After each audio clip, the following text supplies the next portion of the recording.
Welcome to the Jaron Jarvis channel. I am Jaron Jarvis. Today, I would like to introduce to you, I work at a lake. Body parts keep washing up on shore. I'm a county park ranger. My beat includes a big lake and an even bigger campground. I enforce rules, patrol the water, and troubleshoot electrical hookups when campers can't tell the difference between 30 and 50 amp plugs. I have to admit, the park is pretty pathetic. An uninspiring spread of dusty, eucalyptus-dotted scrubland ringed by barren hills. The only real attraction is the artificial lake, 5,000 filthy acres of swimmable, fishable, boatable water. You'll never catch me touching that water, though. One year they drained some of it and found a layer of human shit 3 feet deep. Now look, I used to be a cop.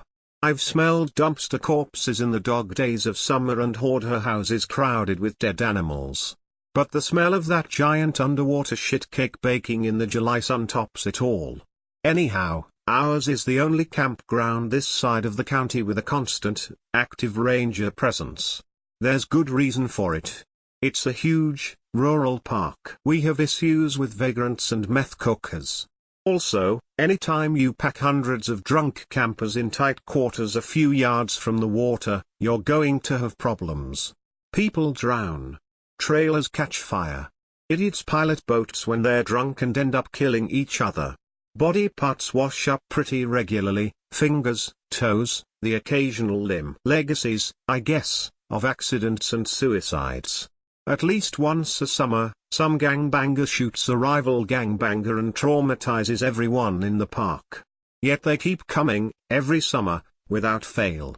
Now, park rules dictate that the lake stays empty from 10 p.m. to 6 a.m. No swimmers, no boaters, no exceptions. So when a camper complained about a rogue midnight sailor disturbing the peace in the wee hours of July 26th, I had to take care of it. Stepping out of the air-conditioned ranger station into the hot night was a special kind of torture. Heat descended immediately, thick and suffocating as a quilt, so dense it felt hard to breathe. Moving through it was like walking through water. I could almost see it, veils of soft red and bruise purple, shimmering just past the boundary of human perception. It was a little better out on the water. Still dispiritingly hot, but thinner, somehow breathable. I steered the patrol boat past the dock and circled the perimeter. It took a while, the lake's almost 8 square miles and the boat's a puttering little relic of a bygone age. I shut it off periodically, listening for the telltale echo of a motor. Nothing. Just wind and the lapping of water against the boat. The lake has a few man-made islands. Nothing fancy, just mounds of dirt covering infrastructure access points. When the perimeter proved empty, I decided to check them out. I pulled close to the biggest one and killed the engine. Here, far away from the RVs and tents and campfires, the temperature was almost bearable. I looked up impulsively. A vast array of pale stars spiraled across the velvet sky. I caught sight of the Big Dipper and smiled wistfully. What I'd give to be able to fly, to float up into the tatters of cold, wet clouds and drift under the starlight. I shook myself and scanned the island. Just rocks, litter, and dry vegetation and their unsettling shadows. I heaved a sigh and continued the search. Right around the time distance and darkness reduced the island to a dim shadow, I sighed again and shut off the boat. I looked up the sky, and frowned. The stars were different. In the early hours, stars have a high, cold look to them. But these were warm and multicolored, yellow, gold, swampy green and dim, red. I'm a little fuzzy on my constellations, but I know the Big Dipper. I'd just seen it. But it was gone. In its place were flowery arrays, like fireworks set off at a great height and frozen in place. A shudder crawled down my back. I spun around, dimly aware that my heart was pounding, and saw a boat. Relief and irritation shot through me. I pulled up beside it, throwing on every light I had. The harsh white illumination showed 2 figures sitting in a motor boat, a little boy and an old man. My stomach dropped unpleasantly. He had some kind of facial injury, one of his wide, round eyes drooped past the spot where his cheekbone should be, and his head was uneven and unpleasantly small. 4 pink scars bubbled across his face, stark and strange in the harsh light. Several black garbage bags were crumpled on the floor of the boat, atop which an open tackle box lay. "Are you all kidding me?" I asked brusquely. "You seen the rules? Nobody on the water after 10 p.m. It is now 2 in the morning, so what do you think you're doing?" "Night fishing," the boy mumbled. The man stood up. "I didn't know, officer. I thought I'd take him out on the water. We don't like going in the daylight." He smiled thinly. The effect was objectively ghastly, but oddly heart-wrenching. People stare. Makes it kind of hard for me. I'd been ready to ticket them with the highest fine I could impose, but faced with the reality of it, a father and son, trying to make memories in a world that didn't even want them to exist, I couldn't do it. "I understand. I do, and I'll let you off this time. But we have rules here. People are trying to sleep, all right? I'll escort you back to shore." The pair exchanged a weird glance. Then the man nodded. "Okay. Thank you, officer. Thank you." He turned and lost his balance briefly. His coat fell open, revealing a familiar uniform. A golden star glimmered on his chest.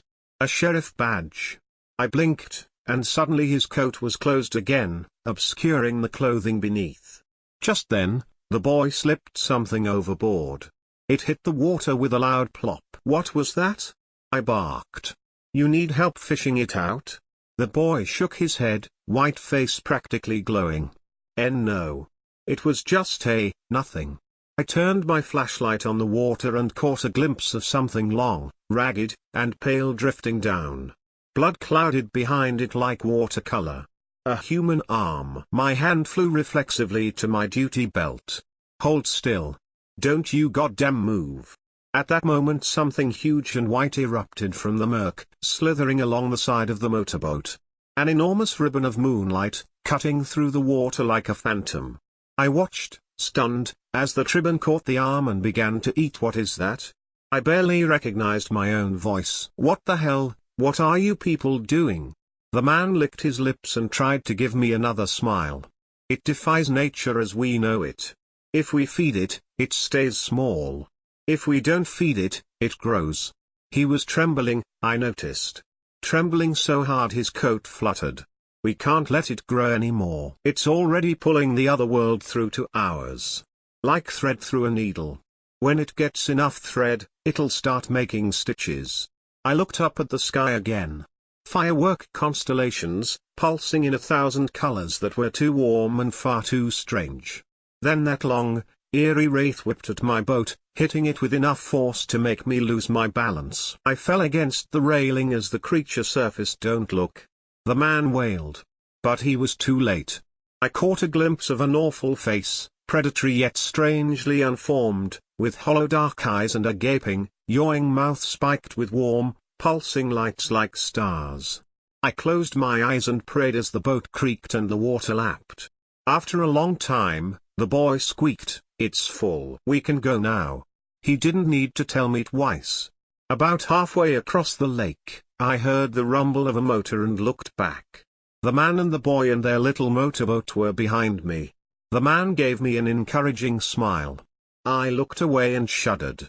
Then, heart pounding so heavily I felt ill, I turned to the sky. The stars were as they should be, pale and cold, arranged in familiar constellations. There was the Big Dipper, shining down like an old friend. I breathed a sigh of relief as I approached the shore. Ever since that night, I've been telling myself that I had a nightmare. Or even a hallucination. Maybe I'm ill, too ill to be a ranger. Too ill to have any job. But something happened a few days later. Something I can't get out of my mind. Something that scares me more than I've ever been in my life. On July 28th, a little girl found a leg on the shore of my lake. No one knows where it came from. Stories are flying all around the county. It was a suicide. It must belong to a girl who's been missing for a few months. It's just related to a tragic accident. The authorities won't drain the lake to look for the rest of the body. They say it's impossible, that 5,000 acres is too much. Even to look into a potential murder. The thing is, They emptied it out a while ago just to clean up some shit. They absolutely can drain the lake if they want to.